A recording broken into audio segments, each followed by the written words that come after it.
Hello students, अपनी पिछली class में हमने चतुर्दशः पाठः समयस्य सदुपयोगः अर्थात समय का सदुपयोग, इस पाठ के अभ्यास के प्रश्नों को हम हल कर रहे थे।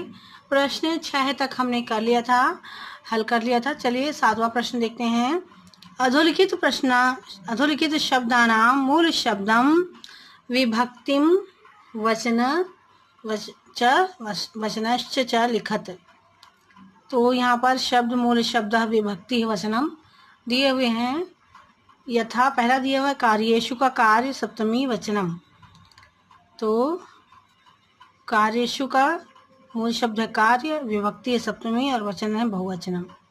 इसी तरह से विद्वांसः का होगा विद्वंस और मूल शब्द होगा विद्वंस, विभक्ति प्रथमा है और वचन बहुवचन है।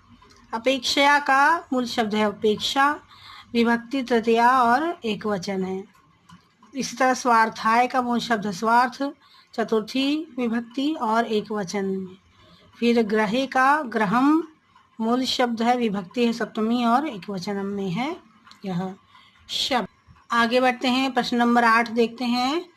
अधोलिखित पदानां संधि विच्छेदं कृत्वा संधिनाम लिखत।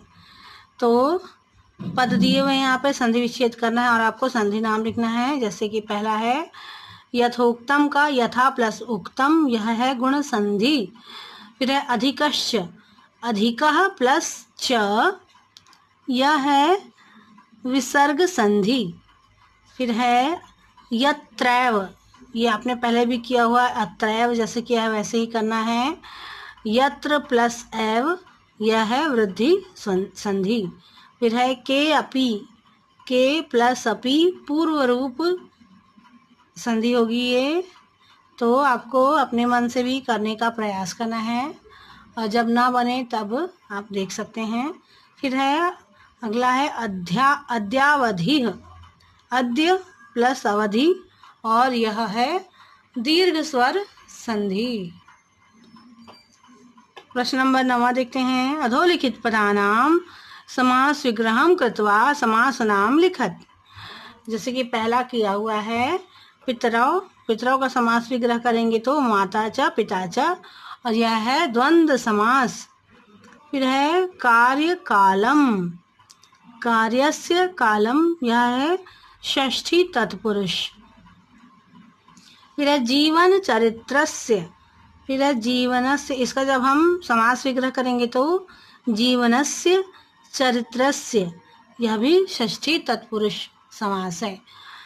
अगला देखते हैं महापुरुषाः, महान चासौ पुरुषः, ऐसे जो पुरुष महान होते हैं उनके लिए आता है यह महान चासौ पुरुषः, और यह कर्मधारय समास होगा क्योंकि कर्म से संबंधित है। महान जो है वो कर्म पर आधारित होता है। हम महान होते हैं या साधारण व्यक्ति होते हैं, व्यक्तित्व जो होता है वो कर्म पर आधारित होता है।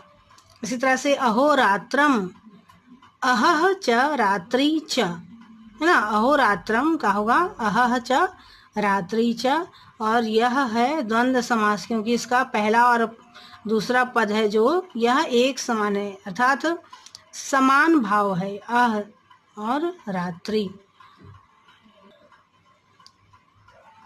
आगे बढ़ते हैं, प्रश्न नंबर 10वां है। रेखांकित पदान्याधृत्य प्रश्न निर्माण कुरुत। जो रेखांकित शब्द दिए हैं उनके आधार पर आपको प्रश्न निर्माण करना है। तो जैसे कि पहला समयः अधिक महत्वपूर्ण अस्ति, तो क्या अधिक महत्वपूर्ण है, तो कः अधिक महत्वपूर्ण अस्ति। मान लो प्रश्न होगा तो हम प्रश्नवाचक चिन्ह अवश्य लगाएंगे, तभी ये आपका प्रश्न कहलाएगा। फिर है दूसरा केचित् जनाः समयस्य दुरुपयोगं कुर्वन्ति।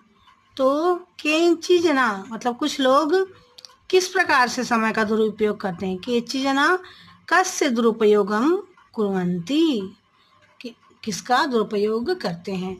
फिर अगला है पितरौ तनयं नाभिनन्दतः। तो इसका प्रश्न होगा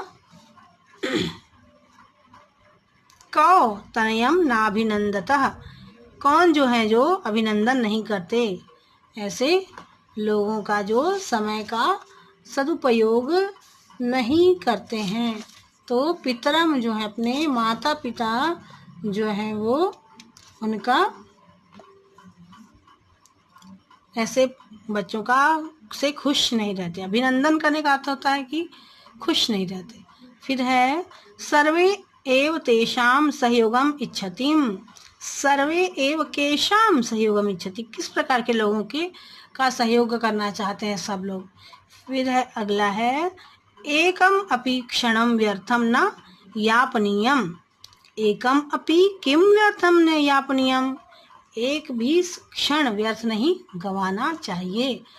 अगला है योग्यता विस्तार देखते हैं। ये महापुरुषाः समय सदुपयोगम कृत्वा देशहिताय समाजहिताय धर्महिताय व कार्याणि कृतवन्तः तेषां नामानि अन्विष्य लिखत। जो लोग समय का सदुपयोग करके देश हित समाज हित में कार्य करते हैं, धर्म हित में, उनके नाम लिखना है। फिर है एवमेव मानव जीवनोपयोगी विषयोपरि संवाद लेखनम कुरुत।